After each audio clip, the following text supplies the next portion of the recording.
Tadej Pogačar is the greatest bike rider on the planet. 5 Tour de France wins. How he achieved this 5th Tour de France win, it's quite unique. In the run-up to the race, he did something that's never been done in the history of Tour de France. Added weight to his frame. 1.5, 2 kilograms extra. His quote, "I got a little bit carried away in the gym." Do we believe that? I'm not so sure. Today, I sit down with one of the leading sports nutritionists in the world. Works with most of the top World Tour riders, Dr. Sam Impey, and we unpack this Tadej Pogačar weight gain. Why did he do it? How did he do it?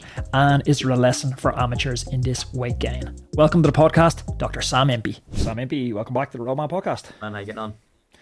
Sam, it seems like whenever we're talking, and maybe it's self-indulgence indulgence on my part, that I'm asking about weight loss, but I want to go the opposite this time because Tadej has become joint most successful rider in Tour de France history with Anquetil and a few others in a very exclusive club. And he had quite an unusual preparation in terms of his body composition. He's come into this year's Tour de France heavier than he's ever been. I think Tour of Romandy, it was pointed out in an interview that he looked a little bit chunkier, and he acknowledged in the interview, yes, I am a bit heavier. I think his quote was, "I got a bit carried away in the gym." We've been conditioned watching pro cycling since, pre-Armstrong era, that lighter is always better. It's a watts per kilogram equation. That's what makes someone fast on a bike. Is that the wrong assumption? Yeah, I mean, it's a big question, isn't it? I mean, first of all, I'd love to be able to just get carried away in the gym and my body be that responsive that I just look more muscular. So I'm, he's clearly an adapter, isn't he? Yeah, I mean, look, I think recently there's been some really good examples of people challenging and demonstrating how successful that can be. You look at a couple of the lads at Uno X, putting on serious amounts of muscle mass. I had Abrahamson on the podcast, and I know you guys from Hexis worked with Abrahamson, but that was crazy. But my question to him in that podcast, and maybe it's an interesting one for this as well, is there's not many riders sitting around at, insert low weight, 55 kg, 60 kg, 75 kg, thinking to themselves, I'd be a much better bike rider if I put on 15 kilograms. Yeah, exactly. Yeah. How do you even start to think about that as an equation, saying that my power gain, maybe this is an assumption on my part, but I would assume that the thinking is my power gain is going to be greater than my loss in terms of watts per kilogram? Yeah, exactly. And I think that's the mindset shift that has come with some of these new approaches to training, to fueling, is that actually the capacity for someone to train their body, we now know when you fuel it well, is that actually adding that additional muscle, adding those additional connective fibers that actually can, will pull you through and generally produce watts, that the ability to increase the watts is greater than the cost of the additional mass. So your watts per kilo could still keep going up whilst your body mass is still going up, as long as you do the right training. Does it even necessarily need to be your watts per kilogram going up? Because even if you had a small decline in your watts per kilogram, but your absolute power has gone up at certain gradients, assumably absolute power and frontal area are going to determine speed. Correct. Yeah, exactly. So I mean, if you're doing it, if time trials your game, fine. Put on, you get as strong as you want. I was at a cycling and science conference a couple of years ago, and when the track sprinters talk about it, they talk about getting prison big. What's the trade-off? They're like, no, get prison big and you'll be fast. So I like that definitely says something, because you're completely right. Like the rolling resistance and frontal area, like CDA, is that's your barrier. But if you also want to be able to climb well, then actually putting out watts per kilo is also going to be hugely beneficial. So you think this was Poggy's theory in the gym, get prison big? I mean, maybe not. I mean, if someone could AI in a photo of him doing arms with that with that written on the wall, that'd be pretty funny. So, but yeah, I actually think he's probably he probably responds so well to training that he gets prescribed, and also if he actually spent a bit of time in the gym, I wouldn't imagine he spends heaps of time in the gym over the last few years, right? So if there was a little bit more gym introduced, because it's now a slightly more novel stimulus than the zone 1, zone 2, work that he's been doing, that he does 35,000 kilometers a year doing, right? He's going to respond so well to it because it's a bit of a new stimulus. And so there could even have been, there's a couple of other bits to consider. I'm going to go real nerdy here for a minute. There are a couple of other bits to consider other than contractile protein, right? So you do also build actin and myosin cross bridges. That's the fiber stuff that contracts, right? But you also will adapt the collagen ultrastructure that holds the muscles all together. You're also going to get better tendon stiffness. There's all this ultrastructure stuff around the actual contracting muscle fibers that will also all get trained when you start lifting weights. So the ability to apply force to a joint isn't just contractile filaments. It's also the tendons at the end. It's also the shape and ultrastructure of the muscle. So like there's all these beneficial things that can happen if you do appropriate training. And clearly it worked well for him. He battered everybody in the tour, right? Like he's pretty good anyway, but how much of it do you think is, because Pogačar always plays the nonchalant, I don't care that much. Yeah. Like the expression, I got a little bit carried away in the gym. Is that likely, or is it likely that he followed a laser dialed program by the very best strength and conditioning coaches in the world and put on, like you're talking about there, knew exactly the mechanisms he was training, why the weight was going on, at what rate? I would speculate the latter. You're better connected than me though, mate. You're gonna have to go and find that one out and let me know. But I'd highly speculate probably the latter. Yeah. I would imagine that. Imagine if you were, the head coach of UAE walked into the gym and he's just unexpectedly back squatting in there. The guy would have a heart attack. Like he'd be having kittens if he walked in and your asset was there doing a back squat unexpectedly, And anyone apart from Pogačar, I would, if it had been Jonas, I would have been like 100% this is like laser targeted and dialed. But with Pogačar, like I just know that through kind of friends of friends, like when he won his first Tour de France, he was still playing like computer games and drinking beers and stuff in the evenings. He's not your normal rider. And then you've seen this huge progression because he stopped drinking a few beers in the evenings. It wasn't like this crazy, like it's a once in a lifetime talent. Yeah, man, there is also that. And that's why I still speculate that it was pretty well programmed, but equally, man, it could have been that they added some good prep work into his, it might even been like, like neuromuscular activation stuff that he would do before a ride, but actually he was like, I'll just, I'll do it. Instead of using a band, I'll use a kettlebell. Instead of using a kettlebell, I'll use a bar. Yeah. It might even been that. I would love to find out. And in terms of the physiological effect of that extra muscle, is it going to benefit one particular attribute, or how does that accumulation of muscle manifest itself? Like, is it always a better sprint? Does it have the effect on durability, or is it just all around, to be determined? It's a good question. It might depend on the type of training that he did, because that might tell us a little bit more of what component of strength he was trying to train. Because like if you, let's just take a leg press, super simple example, right? And if you do a leg press at a reasonably steady cadence, and you do a few reps of it, that's great. It will cause an adaptation, right? But if you do a leg press and you push it out fast, but then you let it back slowly, that creates a different adaptation because you're now training a more powerful concept. So there's many ways he could have got to the 2 kg gain. Exactly, yeah, exactly. So how he got there would have been pretty interesting. But generally speaking, like more musculature, if it's trained in the right way, it's gonna help durability. It's gonna help the stability and like robustness of joints. So it's probably going to reduce the likelihood of injury. That's also going to kind of come from that tendon kind of collagen ultrastructure stuff I was talking about. So generally speaking, it's gonna do you a benefit unless you put on, if he added 3 inches to his legs and changed the biomechanics of how he pedals, that could have been an issue. I don't think that's what happened. So now, I'm sorry, I'm kind of asking you to speculate outside your lane there with the strength and conditioning stuff, but I'll ground this back in your lane now. What's the fueling bill? What's the cost of the extra, we'll say it's 2 kilograms of muscle? How does that affect base metabolic rate and fueling on bike and off bike? Yeah, so getting a little bit heavier means that, and particularly with muscle, you've now got more metabolically active tissue.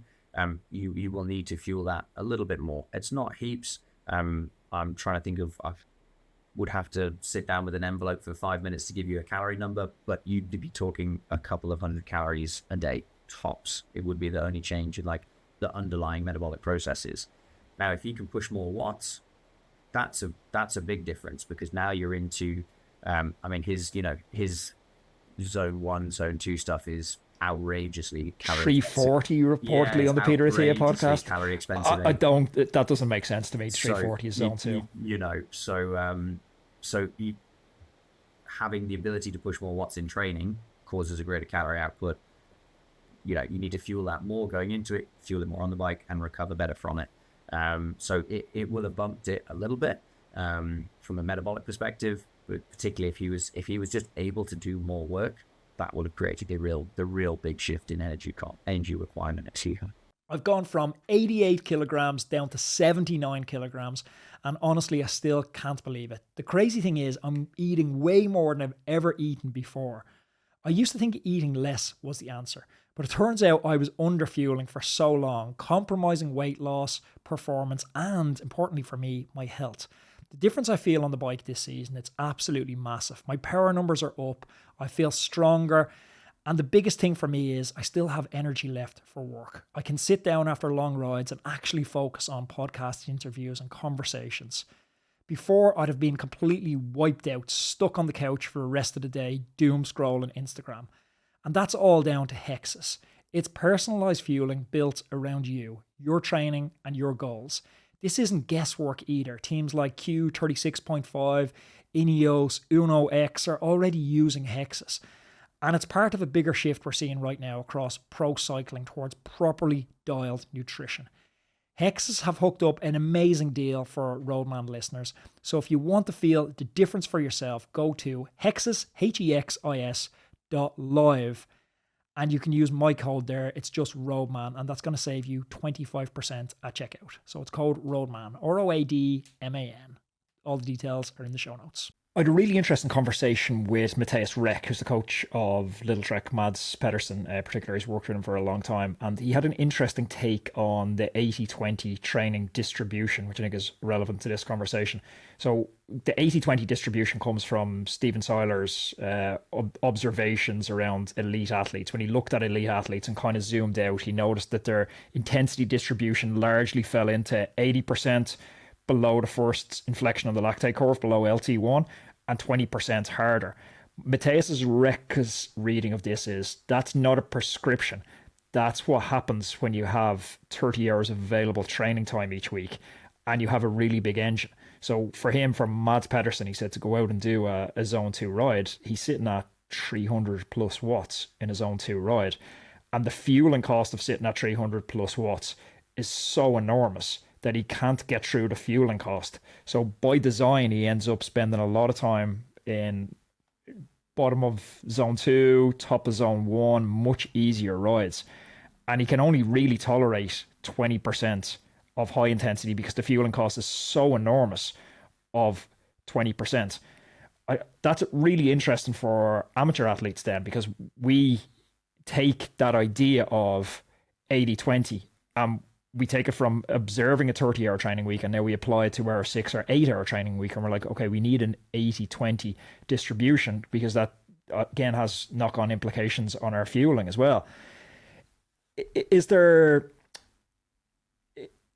like, how do you think about fueling that 80-20 for Pogačar? Would that change based off that extra 2 kg?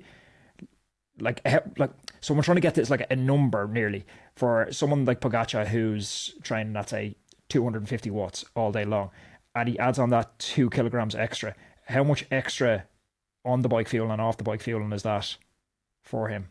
Look, I mean, to your point, right? These guys can do 1,000, 1,100, 1,200 calories an hour of output as part of base volume. Like, try and go out and do over 1,000 calories an hour of work, you'll be binned. It's so hard. Like, we see consistently across all the teams that we work with at Hexis. Like, we see that in 1,000 to 1,200 calories an hour is like, that is what will separate not only like world tour, but like winning stages of big races. They're like, we can pin it to a calorie output per hour. Exactly to your point, right? The fueling costs are just massive. So like with Pogačar, when he's now doing that huge amount of work anyway, and he's got the additional kind of cost of a little bit of musculature that's also metabolically active. That's probably going to manifest as on bike. Quite specifically, you might see a shift in like 5 to 10 grams an hour of carbohydrate intake in the getting towards the key components of a session. So as we said, like particularly if he's getting near that or doing any of that 20% work, that's going to be bumped massively. But also maybe just the base volume just like ticking over for those 20 hours. The whole engine just got slightly bigger. Exactly. Yeah, exactly. So you could look at, I mean, like how do you operationalize that?